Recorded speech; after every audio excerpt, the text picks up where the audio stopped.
பெண்களின் பாதுகாப்புக்காக அறிவிக்கப்பட்ட சிங்கப்பெண் அதிரடி திட்டம் அடுத்த வாரம் துவங்கப்படும் என்று முதலமைச்சர் விஜய் தெரிவித்துள்ளார். திருச்சி கிழக்கு தொகுதி மக்களுக்கு நன்றி தெரிவிக்கும் கூட்டத்தில் முதலமைச்சர் விஜய் பிரச்சார பேரத்தில் இருந்தவாறு பேசினார். அப்போது பேசிய அவர் சிங்கப்பெண் அதிரடிப்படை திட்டத்திற்கு பல்வேறு சிறப்பம்சங்கள் இருப்பதாக குறிப்பிட்டார். மக்கள் நிம்மதியா வாழக்கூடிய அந்த செயலை கண்டிப்பா இந்த விஜய் செஞ்சுதான் காட்டுவான். அதுக்காக தான் எஃபிஷியன்டான போலீஸ் ஆபீசர்ஸ் நான் அப்பாயிண்ட் பண்ணியிருக்கிறேன். எஃபிஷியன்டான அந்த போலீஸ் ஆபீசர்ஸ் டீம் நான் அப்பாயிண்ட் பண்ணியிருக்கிறேன். பெண்கள் பாதுகாப்பான அந்த சிங்கப்பெண் காவல் படை நெக்ஸ்ட் வீக் அதை இனாகரேட் பண்ண போறோம். விவசாயிகளுக்கான பயிர்க்கடன் தள்ளுபடி செய்யப்பட்டது நிதிநிலைக்கு ஏற்ப செய்யப்பட்டது என்று முதலமைச்சர் குறிப்பிட்டுள்ளார். நிதிநிலைக்கு ஏற்ப அடுத்த கட்ட நடவடிக்கை இருக்கும் என்று கூறிய அவர் விவசாயிகள் கவலைப்பட வேண்டாம் என்றும் குறிப்பிட்டுள்ளார். விவசாயிகளோட அந்த கடனை தள்ளுபடி மேக்சிமம் இந்த 1 மந்த்ல என்ன செய்ய முடியுமோ அதை செஞ்சா நீங்க தான் அந்த நிதி சம்பந்தமா இருக்கிற எல்லா கேட்டையும் லாக் பண்ணி வச்சுட்டு போயிருக்கிறீங்க. அதை சரி செய்ய வேணாமா? அதை ஒழுங்குபடுத்த வேணாமா? கவலையப்படாதீங்க விவசாய பெருமக்களே. தாவேக்கு ஆட்சி அமைப்பதை தடுக்க திமுக அதிமுக திட்டமிட்டதாக குறிப்பிட்ட முதலமைச்சர் விஜய் இரு கட்சிகளையும் கடுமையாக விமர்சித்தார். ஆனா இந்த திமுகவும் மற்றும் பலரும் ஒன்னா சேர்ந்துகிட்டு இந்த விஜயோட ஆட்சி வந்துடக்கூடாதுன்னு சொல்லி ஒரு கூத்து ஒண்ணு பண்ணாங்களே அந்த கடைசி 5 நாள். அடாடாடாடாடா நமக்கெல்லாம் ஓஹோ இப்படியெல்லாம் கூட நடக்குமோ? உங்களுக்காக உண்மையா உழைக்க வந்த இந்த விஜயா இல்ல இந்த விஜயோட ஆட்சி அமைஞ்சிடக்கூடாதுன்னு தடுக்க நினைச்ச ஸ்டாலின் சாரா? சமூக நீதி, நதிநீர் பங்கீடு போன்றவற்றில் எந்த சமரசமும் செய்து கொள்ள மாட்டோம் என்று முதலமைச்சர் விஜய் அறிவித்துள்ளார். தமிழக மக்களின் உரிமைகளை விட்டுக் கொடுக்க மாட்டோம் என்றும் அவர் குறிப்பிட்டுள்ளார். டிவிகே ஆட்சி எந்த பாகுபாடும் இல்லாம எல்லாருக்குமான ஒரு ஆட்சியா தான் இருக்கும். அதுல எந்த மாற்றமும் கிடையாது. மதச்சார்பற்ற கொள்கையில சமரசமே இல்லை. மாநில உரிமைகளை விட்டு கொடுக்கவே மாட்டோம். நதி நீர் உரிமைகளை விட்டு கொடுக்கவே மாட்டோம். சமூக நீதி, சம நீதிய, சமத்துவ நீதிய ஒரு நாளும் விட்டு கொடுக்கவே மாட்டோம். திமுகவின் தோல்விக்கான காரணத்தை வெளியில் தேட வேண்டாம் என்று கூறிய விஜய் குடும்ப அரசியல் என்பது ஒவ்வொரு தொண்டனுக்கும் தெரியும் என்று குறிப்பிட்டுள்ளார். திமுக இப்படி ஆனதுக்கு காரணம், அந்த காரணத்தை வெளியில போய் தேடாதீங்க, உங்க குடும்பத்துக்குள்ளே கேளுங்கிறாங்க. உங்களுக்காக மாடா உழைச்சி தேஞ்சு போய் கிடக்கிறோம். திமுக இப்படி ஆனதுக்கு காரணம் உழைக்காம சொகுசா இருக்கிற உங்க குடும்பத்துக்குள்ளேயே போய் கேளுங்கிறாங்க. ஒவ்வொரு திமுக தொண்டனும் அதை சொல்றாங்க. எம்ஜிஆரோடு தன்னை எப்போதும் ஒப்பிட்டதில்லை என்று கூறிய விஜய் தேர்தலில் ஆதரித்த மக்கள் இன்னும் கொஞ்சம் அதிகமாக ஆதரித்திருக்கலாம் என்று கூறினார். விஜய் கலகலகாக பேசியதால் நிகழ்ச்சியில் சிரிப்பலை எழுந்தது. நான் எம்ஜிஆர் அவர்களோடலாம் நான் கம்பேர் பண்ணல. எம்ஜிஆர் தான். ஆனா நாம பெரியார், அண்ணா, எம்ஜிஆர் அவர்கள் வழியில ஒரு அன்பா உழைக்க வந்த உங்க விஜய், அவ்வளவுதான். என்ன ஒண்ணு, இன்னும் கொஞ்சம் அதிகமா ஆதரிச்சிருந்தீங்கன்னா கொஞ்சம் நல்லா வந்திருக்கும். தாவேக்கு திமுக இடையில் தான் போட்டி தொடர்கிறது என்று கூறிய விஜய் இடையில் வேறு யாருக்கும் இடமில்லை என்று கூறினார். அதிமுகவை தீந்து போன கட்சி என்றும் அவர் விமர்சித்தார். இப்பவும் சொல்றேன், அரசியல் ரீதியா சொல்றேன், 2 பேருக்கு நடுவுல தான் போட்டியே. ஒன்னு இன்னொன்னு ஒன்னு டிவிகே, இன்னொன்னு டிஎம்கே. இதுக்கு நடுவுல வேற யாருக்கும் எந்த வேலையும் கிடையாது. தீந்து போன திருச்சியில் முதலமைச்சர் விஜய் சுமார் 10 கிலோமீட்டர் தூரத்துக்கு ரோட் ஷோ நடத்தினார். அப்போது விஜய் வாகனத்தில் ஏற முயன்ற பாதுகாப்பு அதிகாரி தடுமாறி விழுந்ததால் பரபரப்பு ஏற்பட்டது.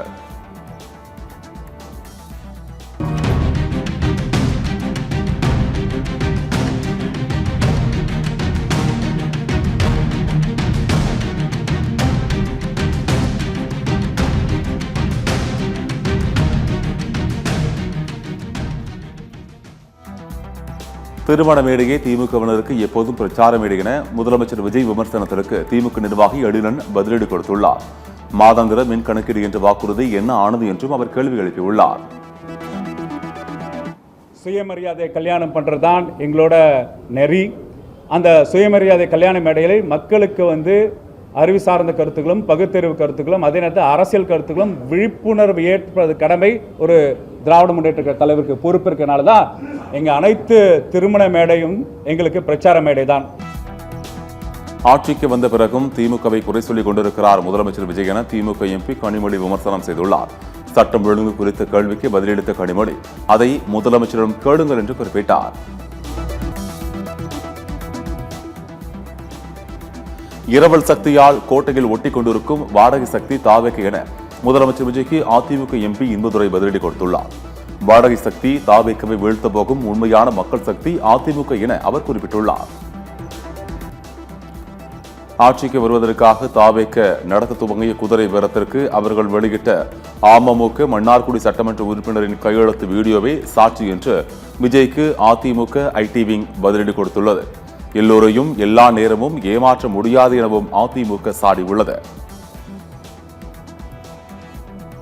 தாவேக்க அரசு அறிவித்துள்ள பகுதியளவு பயிர்க்கடன் தள்ளுபடி ரிசர்வ் வங்கியின் விதிமுறைதான் காரணம் என்பது ஏமாற்று வேலை என்று முன்னாள் நிதியமைச்சர் தங்கம் தென்னரசு குற்றம் சாட்டியுள்ளார். வாக்கு அறுவடை விழுந்ததும் இப்போது ரிசர்வ் வங்கியை காரணம் காட்டி பயிர்க்கடன் தள்ளுபடியை நிறைவேற்ற மறுப்பது விவசாயிகளை முற்றிலும் ஏமாற்றும் செயல் என்று கூறியுள்ளார். பொய்யான வாக்குறுதிகளை விவசாயிகளுக்கு வழங்கி அவர்களுக்கு நம்பிக்கை ஊட்டியது தேர்தல் நாடகம் என்றும் தங்கம் தென்னரசு விமர்சனம் செய்துள்ளார். இப்போது அரைகுறையாக எந்த விவசாயிக்கும் பலனளிக்காத வகையில் பயிர்க்கடன் தள்ளுபடி செய்திருப்பதாக சொல்வது விவசாய பெருங்குடி மக்களுக்கு இழைக்கப்படும் பச்சை துரோகம் என்றும் கடுமையாக சாடியுள்ளார். அதிமுக எம்எல்ஏக்கள் வெளியேறியது அவர்களின் சொந்த விருப்பம் என்று அமைச்சர் நிர்மல்குமார் தெரிவித்துள்ளார். திமுகவுடன் கூட்டணி வைப்பது பிடிக்காமல் தான் அவர்கள் அதிமுகவிலிருந்து வெளியேறி இருக்கலாம் என்றும் அமைச்சர் நிர்மல்குமார் தெரிவித்தார்.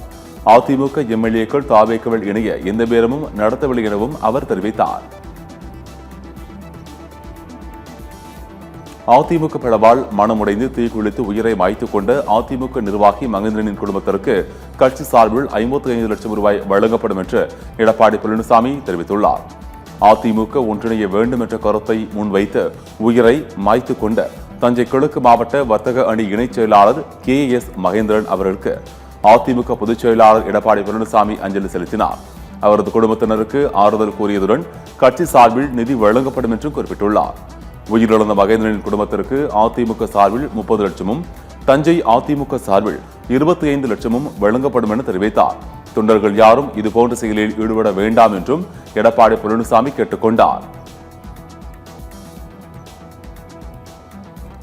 முதலமைச்சர் விஜய் நடத்தி வரும் நாடகத்தால் தற்போது அதிமுக தொண்டரின் உயிர் பலியாகி இருக்கிறது என்று முன்னாள் அமைச்சர் RB உதயகுமார் குற்றம் சாட்டியுள்ளார். தஞ்சாவூர் மாவட்டம் திருப்பனந்தாளில் அதிமுக தோல்வி மற்றும் பிளவு காரணமாக ஏற்பட்ட மன உளைச்சலில் நிர்வாகி ஒருவர் தீக்குளித்து தற்கொலை செய்து கொண்டது வேதனை அளிப்பதாக RB உதயகுமார் வீடியோ வெளியிட்டுள்ளார். அதில் முதலமைச்சர் விஜய் கைக்கூலியை வைத்துக் கொண்டு அதிமுகவினரிடம் ஆசை வார்த்தை காட்ட வேண்டாம், நீங்கள் நடத்தி வருகிற நாடகத்திற்கு இப்போது ஒரு உயிர் பலியாகி இருக்கிறது என்று தெரிவித்தார். ஜூன் 27ஆம் தேதி மதிமுக பொதுச் செயலாளர் வைகோ தலைமையில் பொதுக்குழு கூட்டம் நடைபெறவுள்ளது.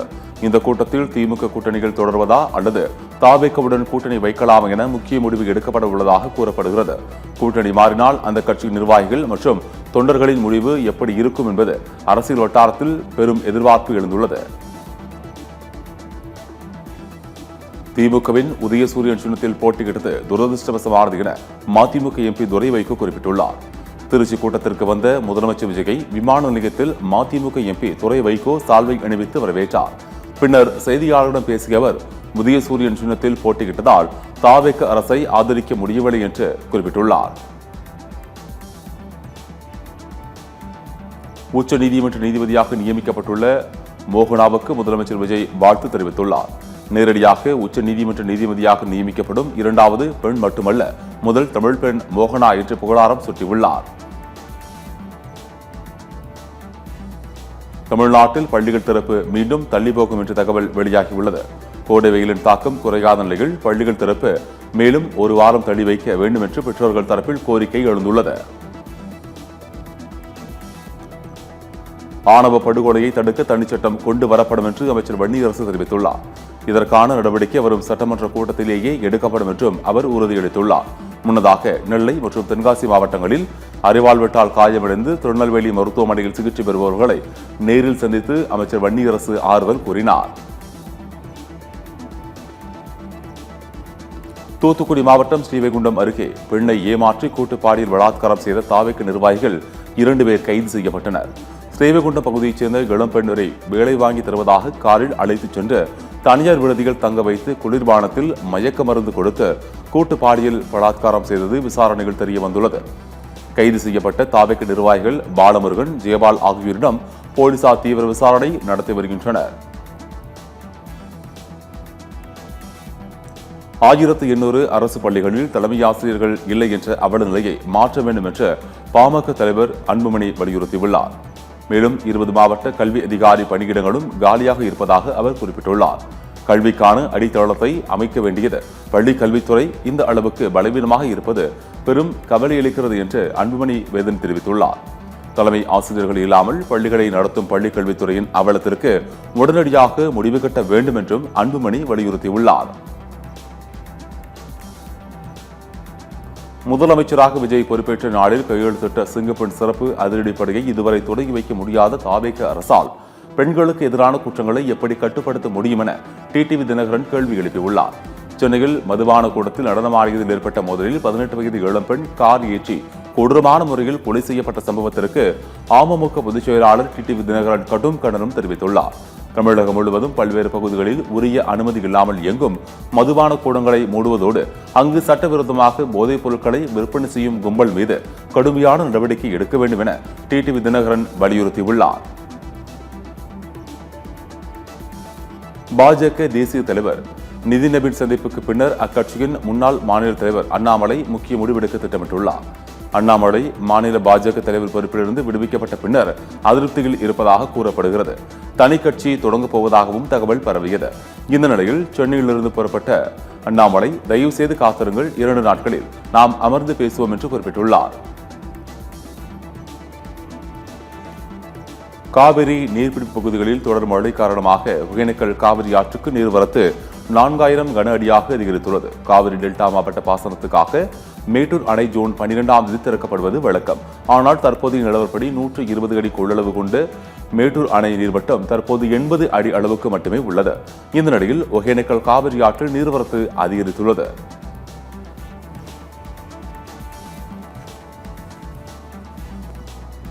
கொடைக்கானலில் பெய்த மழையில் மரங்கள் சாலையில் உரிந்து விழுந்ததால் சில மணி நேரம் போக்குவரத்து பாதிக்கப்பட்டது. தமிழ்நாட்டில் விருதுநகர், வேலூர், நாகை, திண்டுக்கல் உள்ளிட்ட மாவட்டங்களில் பரவலாக மழை பெய்துள்ளது. இதனால் வெப்பம் தணிந்து குளிர்ச்சியான சூழல் நிலவியதால் மக்கள் மகிழ்ச்சியடைந்தனர். சத்தியமங்கலம் அடுத்த புஞ்சை புளியம்பட்டி பகுதியில் பலத்த சூறை காற்றுடன் பெய்த கனமழையால் 5000க்கும் மேற்பட்ட வாழை மரங்கள் சேதமடைந்தன. ஈரோடு மாவட்டத்தில் பரவலாக மழை பெய்து வருகிறது. சத்தியமங்கலத்தில் பெய்த மழையில் புன்சை புளியம்பட்டி அருகே பயிரிடப்பட்டு இருந்த வாழை மரங்கள் சேதமடைந்தன. இதனை கணக்கெடுத்து அரசு உரிய இழப்பீடு வழங்க வேண்டும் என விவசாயிகள் வலியுறுத்தியுள்ளனர். தேர்தல் வாக்குறுதிப்படி பயிர்க்கடனை முழுமையாக தள்ளுபடி செய்ய வேண்டும் என வலியுறுத்தி தமிழகத்தின் பல்வேறு பகுதிகளில் விவசாயிகள் போராட்டத்தில் ஈடுபட்டனர். கிருஷ்ணகிரி, வேலூர், திருவள்ளூர், தஞ்சாவூர் உள்ளிட்ட மாவட்ட ஆட்சியர் அலுவலகம் முன் நடைபெற்ற ஆர்ப்பாட்டத்தில் தேர்தல் வாக்குறுதியை எந்தவித நிபந்தனையுமின்றி முழுமையாக நிறைவேற்றி தங்களை காப்பாற்ற வேண்டும் என வலியுறுத்தி விவசாயிகள் கோஷங்களை எழுப்பினர். விவசாய கடன்களை முழுமையாக தள்ளுபடி செய்ய கோரி நாகை மாவட்ட ஆட்சியர் அலுவலகம் முன்பு விவசாயிகள் நூதன முறையில் போராட்டத்தில் ஈடுபட்டனர். போராட்டத்தில் ஈடுபட்ட விவசாயிகள் கழுத்தில் மாலை அணிந்து சடலம் போல தரையில் படுத்து எதிர்ப்பு தெரிவித்தனர். விவசாய கடனை முழுமையாக தள்ளுபடி செய்ய வலியுறுத்தி கோஷங்களை எழுப்பினர். விவசாயிகளின் இந்த நூதன போராட்டம் அப்பகுதியில் பெரும் பரபரப்பை ஏற்படுத்தியது. பயணிகளை ஏற்றுவதில் போட்டி ஏற்பட்டதால் அரசு மற்றும் தனியார் பேருந்து ஓட்டுநர்கள் தாக்கிக் கொண்டனர். திண்டுக்கல்லிலிருந்து கம்பம் சென்ற தனியார் பேருந்தும் அரசு பேருந்தும் பயணிகளை ஏற்றுவதற்கு போட்டி போட்டுக் கொண்டு முந்தி சென்றனர். ஒரு கட்டத்தில் 2 பேருந்துகளையும் அப்படியே சாலையில் நிறுத்திவிட்டு ஓட்டுநர்கள் இருவரும் சண்டை போட்டதால் பயணிகள் திகைத்து நின்றனர்.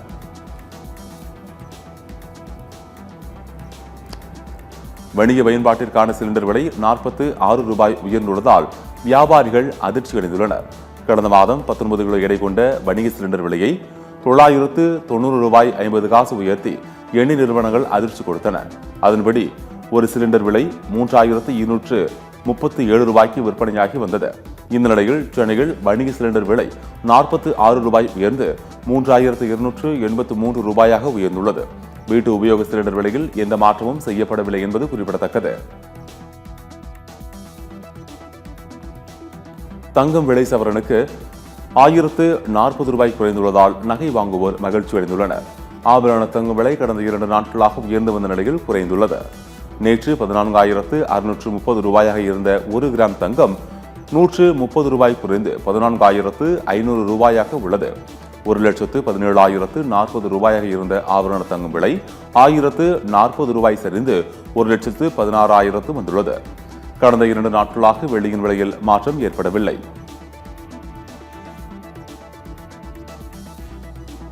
பனிரெண்டாம் வகுப்பு மாணவர்களின் விடைத்தாள்கள் கசிந்துள்ளதை CBSE வாரியம் ஒப்புக்கொண்டுள்ளது. விடைத்தாள்களை ஆன்லைனில் திருத்துவதற்கும் மதிப்பெண் வழங்குவதற்கும் பயன்படுத்தப்படும் ஆன்ஸ்கிரீன் மார்க்கிங் முறையான OSM சிஸ்டம் வலைதளத்தில் பாதுகாப்பு மற்றும் தொழில்நுட்ப குறைபாடுகள் உள்ளதாக குற்றம் சாட்டப்பட்டுள்ளது.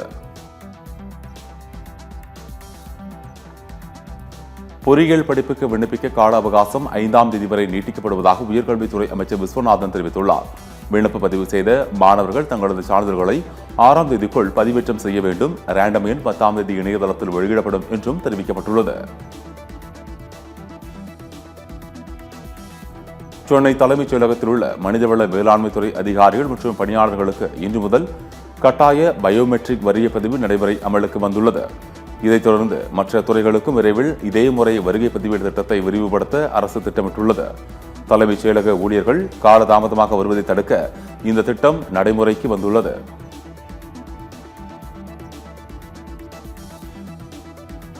நாமக்கல் மாவட்டம் குமாரபாளையம் அருகே 3 வயது குழந்தை மற்றும் 12 வயது சிறுமிக்கு பாலியல் தொல்லை கொடுத்த நபர்கள் மீது உரிய நடவடிக்கை எடுக்கவில்லை என்று குற்றச்சாட்டு எழுந்துள்ளது. உடனடியாக நடவடிக்கை எடுக்க கோரி குழந்தையின் உறவினர்கள் மற்றும் ஊர் மக்கள் காவல் நிலையத்தை முற்றுகையிட்டு போராட்டத்தில் ஈடுபட்டனர். தமிழ்நாட்டில் ஆகஸ்ட் 1ஆம் தேதி முதல் மக்கள் தொகை கணக்கெடுப்பு பணிகள் துவங்க உள்ளன. மக்கள் தொகை கணக்கெடுப்பின் போது வீட்டின் வசதிகள் நிலைகள் குறித்து 33 கேள்விகள் கேட்கப்படும் என தெரிவிக்கப்பட்டுள்ளது. மக்கள் தவறான தகவலை அளித்தால் 1000 ரூபாய் அபராதம் விதிக்கப்படும் என்றும் எச்சரிக்கப்பட்டுள்ளது. புதுச்சேரியில் காங்கிரஸ் கட்சி பூஜ்ஜியமாகிவிட்டதாக அமைச்சர் மல்லாடி கிருஷ்ணராவ் விமர்சனம் செய்துள்ளார். என்ஆர் காங்கிரஸ் அரசை விமர்சிக்க காங்கிரஸ் தலைவர் வைத்தியலிங்கத்திற்கு தகுதிகளை எனவும் காட்டமாக குறிப்பிட்டுள்ளார். கரப்பான்பூச்சி ஜனதா கட்சி தலைவர் அபிஜித் தீப்கே ஜூன் 6ஆம் தேதி அமெரிக்காவிலிருந்து இந்தியா வருவதாக தெரிவித்துள்ளார். CJP கட்சியை சமூக வலைதளத்தில் முடக்கியதை எதிர்த்து டெல்லி ஜந்தர் மந்தரில் அமைதி போராட்டம் நடத்தப்போவதாக அவர் அறிவித்துள்ளார். இதில் லட்சக்கணக்கான இளைஞர்கள் பங்கேற்க இருப்பதாக தகவல் வெளியாகியுள்ளது. டெல்லியில் மத்திய கல்வி அமைச்சக கட்டடத்தில் திடீர் தீ விபத்து ஏற்பட்டது. தகவல் அறிந்து 8 வாகனங்களில் வந்த தீயணைப்பு துறையினர் தீயை கட்டுக்குள் கொண்டு வந்தனர். நீட் வினாத்தாள் கசிவு, CBSE +2 தேர்வு முடிவுகளில் குளறுபடி என அடுத்தடுத்த பிரச்சனைகளில் மத்திய கல்வி அமைச்சகம் சிக்கி வரும் நிலையில் இந்த தீ விபத்தில் உள்நோக்கம் இருப்பதாக கூறப்படுகிறது. கர்நாடகாவில் கார், ஆட்டோ, கண்டெய்னர் லாரி மோதி விபத்தில் பெண் உட்பட 6 பேர் உடல் நசுங்கி உயிரிழந்தனர். கர்நாடக மாநிலம் பாகேப்பள்ளி அருகே தேசிய நெடுஞ்சாலையில் வேகமாக வந்த கார் ஒன்று ஆட்டோவின் பின்புறம் பயங்கரமாக மோதியது. இதில் ஓட்டுநரின் கட்டுப்பாட்டை இழந்த ஆட்டோ தாறுமாறாக ஓடி முன்னால் சென்று கொண்டிருந்த கண்டெய்னர் லாரியின் பின்புறம் மோதியது. இந்த தொடர் விபத்தில் ஆட்டோவில் பயணித்த 5 பெண்கள், ஓட்டுநர் என 6 பேர் சம்பவ இடத்திலேயே உயிரிழந்தனர். மேற்கு வங்கத்தில் TMP MP அபிஷேக் பானர்ஜி தாக்கப்பட்ட சம்பவத்தை கண்டித்து திரிணாமுல் காங்கிரஸ் கட்சி தலைவர் மம்தா பானர்ஜி தலைமையில் கொல்கத்தாவில் நாளை தர்ணா போராட்டம் நடைபெறும் என அறிவிக்கப்பட்டுள்ளது.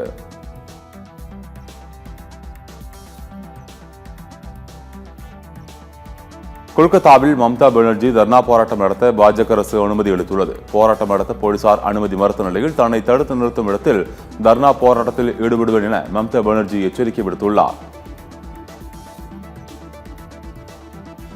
திரிணாமுல் காங்கிரஸ் கட்சி கூட்டத்தை 60 எம்எல்ஏக்கள் புறக்கணித்ததால் கட்சி கூட்டத்தை மம்தா பானர்ஜி ரத்து செய்தார். அண்மையில் நடந்து முடிந்த சட்டப்பேரவைத் தேர்தலில் மம்தா பானர்ஜியின் திரிணாமுல் காங்கிரஸ் கட்சி 80 இடங்களில் மட்டுமே வெற்றி பெற்றது. அக்கட்சியின் எம்எல்ஏக்கள் கூட்டத்தில் 20 பேர் மட்டுமே வந்திருந்ததால் மம்தா பானர்ஜி அதிர்ச்சியடைந்தார். இதனையடுத்து கூட்டம் ரத்து செய்யப்பட்டது.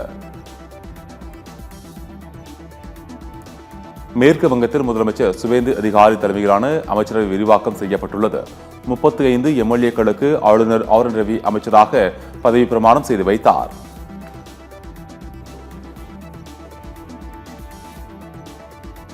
மியான்மரில் நடந்த வெடி விபத்தில் பலி எண்ணிக்கை 55ஆக உயர்ந்துள்ளது. கட்டிட இடிபாடுகளில் மேலும் பலர் சிக்கியிருக்கலாம் என்பதால் பலி எண்ணிக்கை மேலும் அதிகரிக்கக்கூடும் என்று மீட்புக் குழுவினர் அச்சம் தெரிவித்துள்ளனர்.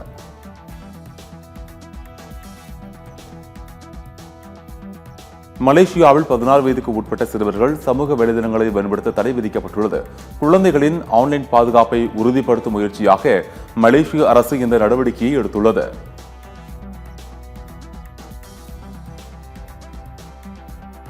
IPL ஒரே சீசனில் வைபவ் சூரியவன்சி 5 விருதுகள் வென்ற முதல் வீரர் என்ற வரலாற்று சாதனை படைத்துள்ளார்.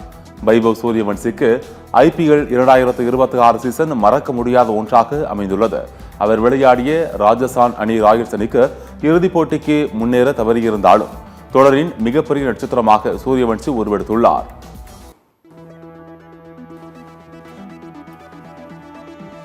IPL போட்டியில் சென்னை மும்பை வரிசையில் RCB அணி தொடர்ந்து 2வது முறையை கோப்பையை வென்று சாதனை படைத்துள்ளது. பெங்களூரு அணி கடந்த ஆண்டு முதல் முறை சாம்பியன் பட்டத்தை வென்றது குறிப்பிடத்தக்கது.